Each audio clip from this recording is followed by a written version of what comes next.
There's no military in the world that could have done what we did tonight, not even close. Prime Minister Albanese at this morning's press conference said he endorsed the United States bombing of Iran using B-2 stealth bombers to drop 14 bunker busters. He's also saying simultaneously that the US has done what it believes is necessary to stop Iran developing a nuclear weapon. And he says Australia supports those efforts to stop Iran from taking that step. So, yes, it's slightly caveated, but in the end, the government has decided to throw its weight behind the Trump administration's decision. Just to give you a sense of the unimaginable power of those bunker busters and the annihilation they wrought upon innocent Iranians who live near the 3 nuclear sites, each bunker buster is 6 metres long and weighs 13,000 kilograms. 13,000 kilograms, just one bomb. Only the United States has the combination of the B-2 stealth bomber and the GBU-57 massive ordnance penetrator, or bunker buster, the more than 13,000 kilo bomb which had never been used in combat before. Tonight I can report to the world that the strikes were a spectacular military success. Iran's key nuclear enrichment facilities have been completely and totally obliterated. He unleashed America's B-2 bombers, the only aircraft capable of carrying the more than 13,000 kilogram massive ordnance penetrators, or bunker buster bombs, designed to destroy targets deep underground. Only the US B-2 stealth bombers are capable of carrying them.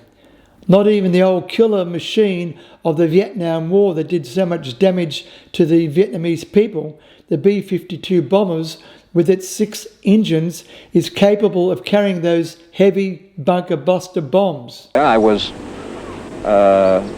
more afraid of the American bombing than the Viet Cong. Once it had been approved that I go with them, I wasn't afraid of them. I was afraid of the B-52s, the bomber used by the Americans.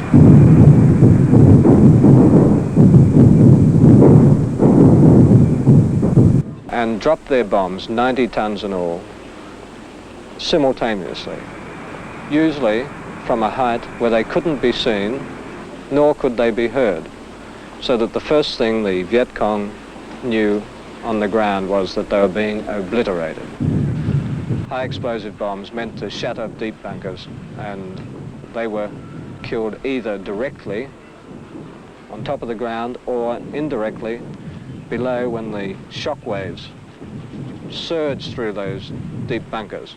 Bunker busters are made of depleted uranium, the waste product of the nuclear fuel cycle, both in making nuclear bombs and nuclear power. On explosion, the nuclear buster bombs themselves would be highly radioactive, shattering into literally millions, if not billions, of tiny radioactive fragments, which are breathed in by the population they are dumped upon, or are carried around the globe in high-velocity winds high up in the atmosphere, falling down onto civilian population on the other side of the world, in Australia, in Asia, wherever they descend, to go into the food cycle and the water cycle, to be breathed in and trigger cancer and birth defects.